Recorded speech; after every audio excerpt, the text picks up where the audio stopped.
በዶክተር አረጋ አባተ ተሐድሶ ቤተክርስቲያንን የመክሰሻ ስልቱ የፕሮቴስታንትና የተሐድሶ ትልቁ ችግራቸው ያልተባለን ዋና ጉዳይ ያልሆነን ወይም አንዳንዶች የሚያደርጉትን ለማድ ይወስዱና ቤተክርስቲያን የምታደርገው ኦርቶዶክሳውያን በመሉ የሚያምኑትና የሚከተለው አስመስለው በመነሳት ለዚያ መልስ ሲሰጡ ይታያሉ። ይህ ከጥንት ጀምሮ የሚያደርጉት ማደናገሪያ ስልታቸው ነው። ቤተክርስቲያንን ለማጥቃት የሚመርጧቸው ክሶች በአንድ በኩል ከአውዱ የተነጠሉ በሌላ በኩል ደግሞ የአንድ ሐሳብ ማጎልበሻዎች ተደርገው የሚወሰዱ ጥቃቅን መግለጫዎችን እንደ ዋና ቁም ነገር አስመስሎ በማቅረብ ነው። በነገራችን ላይ ቤተክርስቲያን ልትጠየቅ የሚገባት በመሰረታዊ አስተምህሮዋ፣ በሥርዓት አፈጻጸሟ፣ በቅዳሴዋ፣ በአገልግሎቷ እንጂ አንዳንድ ክርስቲያኖች በሚፈጽሙትና የገባውም ያልገባውም በሚናገሯቸው ዋና ባልሆኑ ግለሰባዊ ሐሳቦቿ ሊሆንም አይችልም።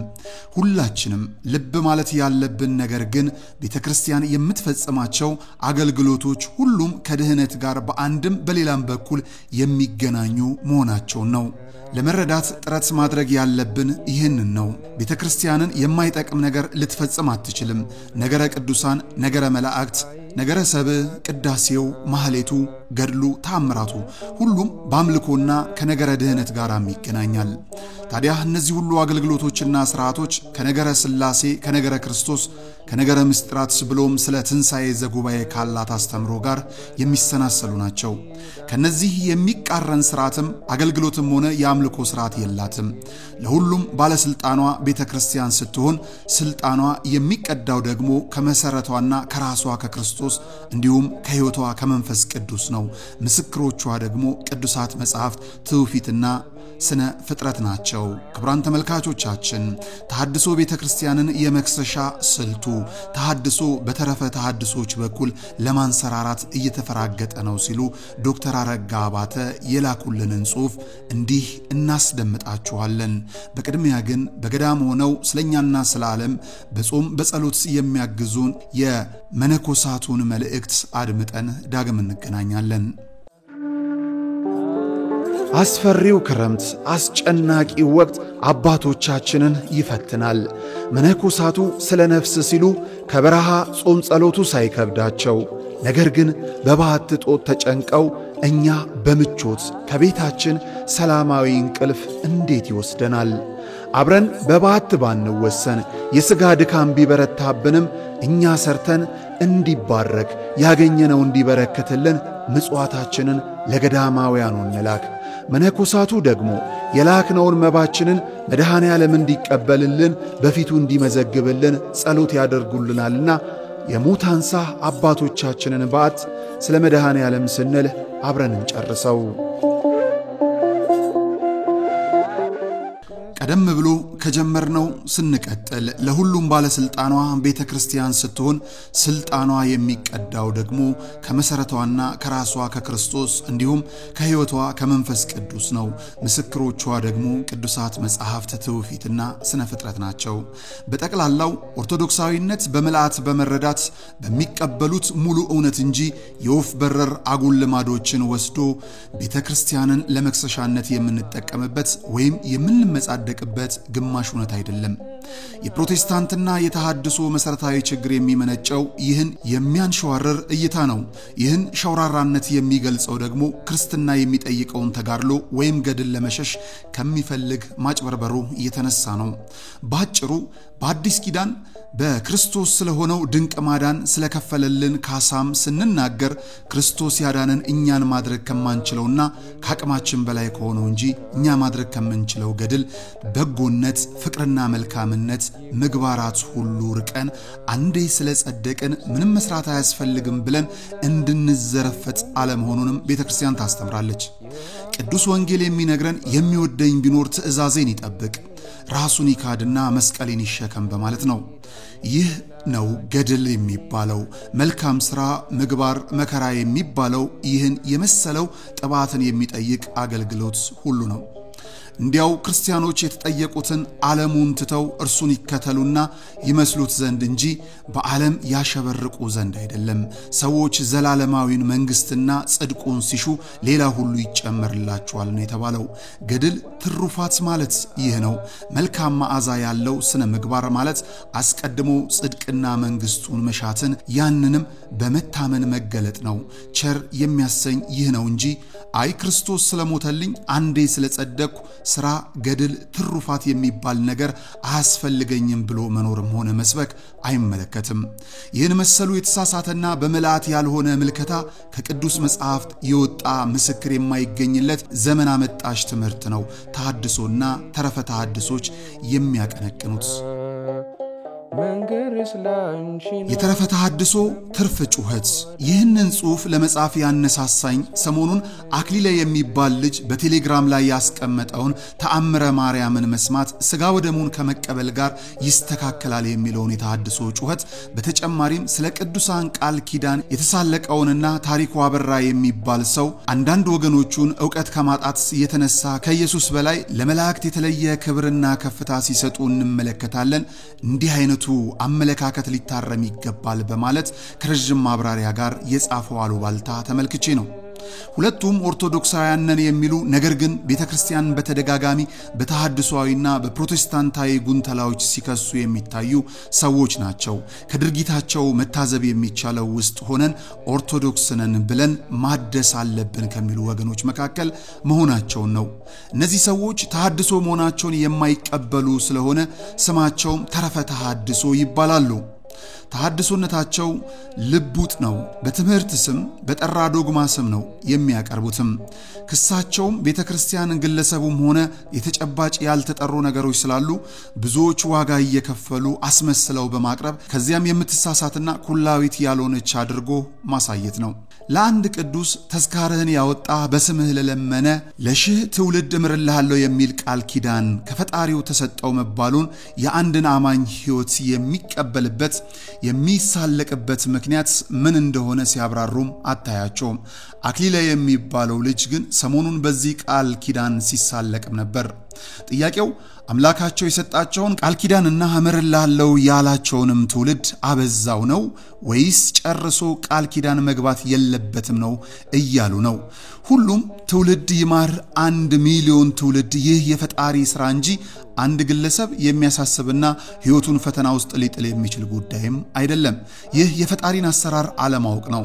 ይህን መሰል ስላቅ ለኛ ከባድ የሆነ ሁሉ ለእግዚአብሔር ይገባዋልም ይከብደዋልም ብሎ የሚያስብ ክህደት የሚመነጭ ነው። ፈጽሞ ቃል ኪዳን መግባት የለበትም የሚሉ ካሉም ክርስቲያኖች አይደሉም ማለት ነው። ክርስቶስ ሰዎችን ያዳነው ከ5500 ዘመን በኋላ ከልጅ ልጅ ተወልጄ ያድንሃለሁ ብሎ ለአዳም የተገባ ቃል ኪዳንና ተስፋ ነው። እግዚአብሔር ለኖህ፣ ለአብርሃም፣ ለሌሎች አባቶችም ቃል ኪዳን ሲገባላቸውም ኖሯል። የሚያስገርመው ሲያድንህ 1000 ትውልዳቸውን ብቻ ሳይሆን ዓለምንም በመላ ነው ያዳነው። ይህን የእግዚአብሔርን ድንቅ ሥራ በዛ ያለ ርካሽም ነው ያለም የለም። ለቅዱሳን በተገባ ቃል ኪዳን የሚያላግጡም እግዚአብሔር ቃል ኪዳን ሊገባ አይችልም ብሎም የሚያስቡም ሰዎች ተረፈ ተሐድሶች ካልሆኑ እንኳን የዳኑበትን መንገድ አይረዱትም ማለት ነው። እግዚአብሔር እንደ እንግዳ ደራሽ እንደ ውሃ ፈሳሽ ሆኖ አላደናቸውም። ይህ መሰሉን የእግዚአብሔርን ቸርነት ሲያደንቁ የሚውሉ ቅዱሳን ሰዎች ሌሎች ወንድሞቻቸው የሚሰሯቸው ኃጢአቶች ይቅር ብሎ ያድናቸው ዘንድም ፈጣሪያቸውን መለመናቸው ለዚያም ልመና ሽልማት ይሆን ዘንድ ከፈጣሪያቸው ቃል ኪዳን መቀበላቸውን የቤተክርስቲያንን አስደናቂ የክርስቶስን ረቂቅነት የሚያሳይ እንጂ ከወንጌል የወጣ ትምህርትም አይደለም። የማንንም አማኝ መብትም የሚጋፋና ሰዎችን ወደ ማመሰቃቀል የሚወስድ አይደለም። ለመሆኑ አክሊል ያደረገው ወይም እያደረገ ያለው ምንድነው? ተረፈ ተሐድሶች ቅዱሳት መጻሕፍት በመላእክት ሳይረዱ ቤተክርስቲያንን የሚከሱት ስለ ገድላት ቃል ኪዳን ተአምራት በአጠቃላይ ስለሚታየውና ስለማይታየው ምስጢርና ነገር እግዚአብሔር ያላቸው አረዳድ በግል መረዳታቸው የሚወሰን ስለሚመስላቸው ነው። አክሊል በተደጋጋሚ ተአምር ገድል እየተቃቀሰ ቤተክርስቲያንን በመጎንተል የሚያቀርበው ክስ መሰረተ ቢስ ብቻ ሳይሆንም ከጥንት አባቶች ምስክርነት የማይገኝለት አዲስ አራዳድ መሆኑን ተከታዮቹም ሊረዱትም ይገባል። አክሊል ሲናገር በሰማሁት ቁጥር ያልገባውን ነገር የገባው አስመስሎ በመናገር አስደንጋጭ ድምዳሜ ላይም ሲደርስም በተደጋጋሚ ታዝቤያለሁ። ለዚህ ሁሉ ችግሩና ኃይል የሆኑት ደግሞ ጋይስ የሚላቸው ተከታዮቹ መሆናቸውን ባለፈውም ተናግሬያለሁ። በዚህ ልጥፍም ጭምር ያረጋገጡት ሐቅ የተናገርኩት እውነት መሆኑን ነው።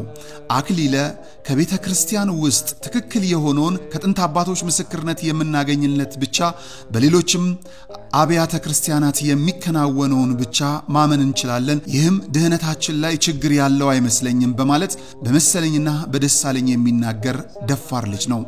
ላለፉት ጥቂት ወራት ሊቃውንቱ ሁሉ እርሱ ያጠፋውን ሲያርሙ እርሱም ወደ ተሟላ መረዳት ለማምጣት ሲረባረቡ ነው የከረሙት። ከዚያ በላይ ሊቃውንት ጉባኤ ሳይቀር ልጁ የፈጠረውን ቀውስ ለማስተካከልና ያሳመጻቸውን ተከታዮቹን ለማረቅ ሲለፉ ነው የሰነበቱት። ይህ ሁሉ እየተደረገም ልጁ አስቀድሞ ከሚይዘው ግማሽ እምነትና አቋም አንድም ቀን ንቅንቅ ሲልም ታይቶ አይታወቅም። ያላወቅኩት ነገር ይኖራልና ልጠይቅ ሲል ተሰምቶም አይታወቅም።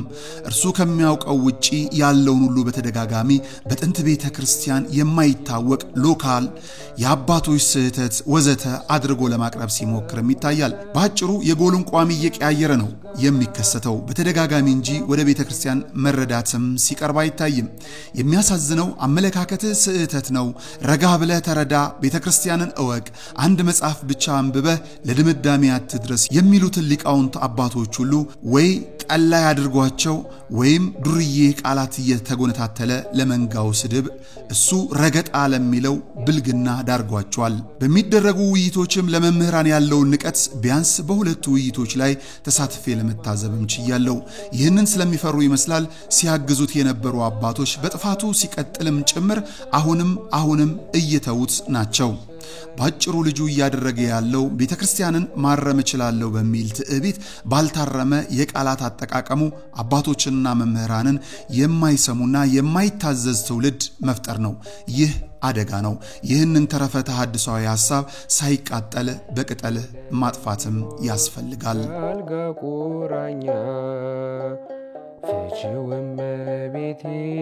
ታሪኩ አበበ ምን እያደረገ ነው?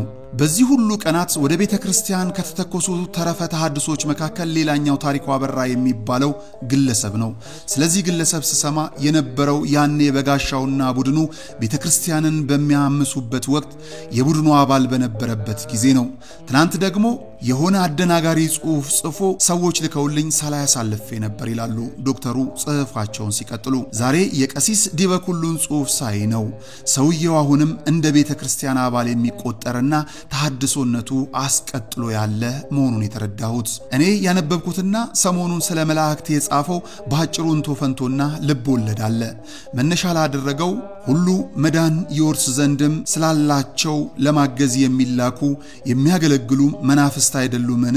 ዕብራውያን 1:14 ምክንያት ጽሑፍ ብሎ ያቀረበው ኋላ ላይም ቤተክርስቲያንን ከክርስቶስ ይልቅ ለቅዱሳን ለመላእክት ክብር ትሰጣለች ለሚለው ተሐድሶዊ ያሉባልታና ክስ ታሪካዊ ዳራ ለመስጠት ነው። ታሪኩ አበራ እንደሚለው ከሆነ ቅዱስ ጳውሎስ በሚያስተምርበት ጊዜ ከአይሁድ ወገን ከፈጣሪ በላይ መላእክትን ያመልኩ የነበሩ የአይሁድ ቡድኖች አልነበሩም። ፈሪሳውያን፣ ሰዱቃውያንም፣ ጸሐፍትም መናናውያንም በዚህ አይታሙም ነበር። በሌላ በኩል ንባቡ የመላእክት አገልግሎት ማስረዳት እንጂ የመላእክትን አማልክት አለመሆኑ ለማመልከትም አይደለም። በቅዱስ ጳውሎስ ስለ መላእክት አምልኮ በቀጥታ ነው የሚነቅፈው እንጂ ጨርሶ ፍንጭ በሌለው ንባብ ውስጥም የአምልኮ ነቀፋ መላእክት ሊያስተላልፍም አይችልም። ለምሳሌ ትህትናን የመላእክትን አምልኮ የወደደ ባላየውም ያለ ፈቃድ እየገባ በስጋዊ አእምሮ በከንቱ እየታበየ ማንም አይፍረድባችሁ ቆላስያስ 1:18 በማለት በቀጥታ ሲናገርም እናገኘዋለን። ባጭሩ ይሁዲነት የመላእክት አምልኮ ችግር ኖሮበት የሚጻፍለት ሃይማኖት አልነበረም። የዕብራውያን መላእክትን ከፈጣሪ በላይ ሲያመልኩ ለነበሩ አይሁድ የጻፈው ነው የሚለው ኋላ የሚያስቀምጠው ለመደምደሚያው ማቀባበያ ነው እንጂ ታሪኩ ሌላም ከነገረ ድህነት ጋር የሚያያዝ ተሐድሶአዊ ክስንም አቅርበዋል። ልክ ዛሬ አንዳንድ ክርስቲያኖች በክርስቶስ ደም ጽድቅን ያለ ዋጋ በጸጋ አግኝተሃል፣ የምትጸድቀው ክርስቶስ በመስቀል ላይ በሰራልህ የማዳን ሥራ ነው፣ ካንተ የሚጠበቀው ይህን በእምነት መቀበልና ይህን እምነትህን በመንፈስ ፍሬ መግለጥ ነው ሲባል አይደለም፣ የሚጸደቀው በራሴ ሥራ ነው እያለ የክርስቶስን ድካም ከንቱ ለማድረግ እንደሚሟገት ሁሉ አይሁድም በወንጌልና በክርስቶስ ላይ ያላቸው መረዳት ከኦሪት የቀደመ ዕውቀታቸው ጋር እንደተደበላለቀ ይቸገሩም ነበር። ታሪኩን የምጸድቀው በራሴ ሥራ ነው እያለ የክርስቶስን ድካም ከንቱ ለማድረግ የሚሟገት ክርስቲያን በምድር ላይ ይገኝ ይሆን ወይ ብላችሁ ብትጠይቁ ወይ መልስ የለውም አልያም የተለመደውን የተሐድሶን ክስ መምዘዙ አይቀርም። በሥራ ነው የምጸድቀው የሚል ይሁን አንዴ ጸድቅ ያለውና ሥራ ያስፈልገኝም የሚል ከክርስትና ጋር የተቃረኑ ናቸው። በነገራችን ላይ ትኩረት ስላልተሰጠው እንጂ በርካታ የተሐድሶና የፕሮቴስታንት ክሶች ሲሰነዘር መኖሩ ወንድሜ መምህር ዮሴፍ ፍስሐም ጽፎ ተመልክቻለሁ። ስላነሳቸው አብዛኛው ክሶች በተደጋጋሚ መልስ ስለተሰጠባቸው እነሱን በመዘርዘር አንባቢን ወይም አድማጭን አላሳልችም። በተደጋጋሚ ያነሳቸው የተሐድሶአዊ ትምህርቶች ከዮሴፍ ፍስሐ ገጽ ማንበብም ትችላላችሁ። በላይ ኪዳንሽ ልዩ ነው እናቴ የሚልሽ የማቀርበው የመፍትሄ ሐሳብ አክሊላ የሚያስተጋባውን የተሐድሶና የተረፈ ተሐድሶ ክስ ረስቶ ልክ በአርብ ምሽት በቲክቶክ መርሃ ግብራችን ላይ የምናደርገው መሰረታዊ ትምህርት ማስተማሩ ላይ መበርታት፣ በጽሁፍ ለሚለቃቸው ስህተቶች ደግሞ ጠብሰቅ አድርጎ መመለስም ያስፈልጋል። አኬን በተደጋጋሚ ተመክሮ ከመመለስ ይልቅም አንገቱን እያደነደነ በመሆኑ ስህተቱ ላይ ብቻ በማተኮር ማረም የሚያስፈልግበት ጊዜ ላይም ደርሰናል። ያኔ መንጋውን ሲለየው ባያምንበትም እንኳን ቢያንስ ላነገሰው መንጋ ሲልም አፉን ዝም ያደርጋል ወይም ለይቶለት ቤተክርስቲያን በአፍጢሟን እንደፋታለን ብለው ሲያምሱ እንደነበሩት እንደነበጋሻው ጸጋው ተገፎ ብቻውን ይጨፍራል። በመንጋቸው ስድነት የሚመኩ ተረፈ ተሐድሶች ሳይቃጠል በቅጠል ማስተካከል ካልተቻለ ኋላ ጥፋታቸውን ለማቅናት ውድ ዋጋ የሚጠይቅ ነው የሚሆነው። በጠቅላላ መሰል ክሶችን የሚያነሱ ሰዎችን ፍላጎትና ምን እያሉ መሆኑን በመንቀስ ስህተታቸው ላይ ብቻ በማተኮር ለተከታዮቻቸው እውነት በመልአት የመግለጥ አገልግሎታችንን ማጠናከር አለብን። እንደ ግለሰብ ማድረግ የምንችለው ያንን ነው። ማስተማሩ ላይ መበርታት ነው። ከዚያ ውጪ የማይወደውን የመለየትና የመነጠል ሥራ ደግሞ የቤተክርስቲያንን መዋቅር ኃላፊነት ይሆናል። የጠላትን ክስ እውነት አስመስሎ ከውስጥ ወደ ውጭ ወይም ከውጭ ወደ ውስጥ የሚያንጸባርቅ ፕሮቴስታንት ተሐድሶና ተረፈ ተሐድሶ ቤተክርስቲያን ላይ በሐሰት መፈትፈቱን ማስቆም ግዴታችን ነው። የታሪኩ አበራና የመሰል ተረፈ ተሐድሶች በመርዝ የተለወሰ ትምህርታቸው ለወጣንያን ፈተና መሆኑ ስለማይቀር ከስር የማረምና የማቅናት ሥራም ይጠይቃል። በዚህ ጊዜ ይስተካከላል ብለን የምናልፈው ክስ ወይም የስህተት ትምህርት አይኖርም። ባይሆን ለመታረም ፈቃዱ ያላቸው ችኩል ተከሳሾችን ለማገዝና ለመርዳት መዘጋጀትም አለብን። የተለመደውን ተገፋን የሚለውን ክሳቸውን በቻልነው መጠን ምክንያት ምንጩን ልናደርቀውም ይገባል። ይህን ስናደርግም ተሐድሶ ስልት ቀይሮ በተረፈ ተሐድሶች በኩል ለመንሰራራት የሚደረገውን ሙከራ ከንቱ ማድረግም እንችላለን። ይኸው ነው ተረፈ ተሐድሶያንን እንደዚሁ በእንጭጩ ለማስቀረት ዶክተር አረጋ አባተ ይበጃል ያሉትን ሐሳብ እነሆ እንዲያቀርብንላችሁ የቃለ ቀርን ሚዲያን ላይክ፣ ሼር፣ ሰብስክራይብ በማድረግም አብሮነት ጉዟችንን እንቀጥል። ከሙታንሳ ማር ቅዱስ ሚካኤል አንድነት ገዳም የተላከልንን መልእክት እንዲህ እናድምጥ። አስፈሪው ክረምት አስጨናቂ ወቅት አባቶቻችንን ይፈትናል። መነኮሳቱ ስለ ነፍስ ሲሉ ከበረሃ ጾም ጸሎቱ ሳይከብዳቸው ነገር ግን በባህት ጦት ተጨንቀው እኛ በምቾት ከቤታችን ሰላማዊ እንቅልፍ እንዴት ይወስደናል? አብረን በባህት ባንወሰን የሥጋ ድካም ቢበረታብንም እኛ ሰርተን እንዲባረክ ያገኘነው እንዲበረከትልን ምጽዋታችንን ለገዳማውያኑ እንላክ። መነኮሳቱ ደግሞ የላክነውን መባችንን መድኃኔ ዓለም እንዲቀበልልን በፊቱ እንዲመዘግብልን ጸሎት ያደርጉልናልና የሙታንሳ አባቶቻችንን በዓት ስለ መድኃኔ ዓለም ስንል አብረን እንጨርሰው።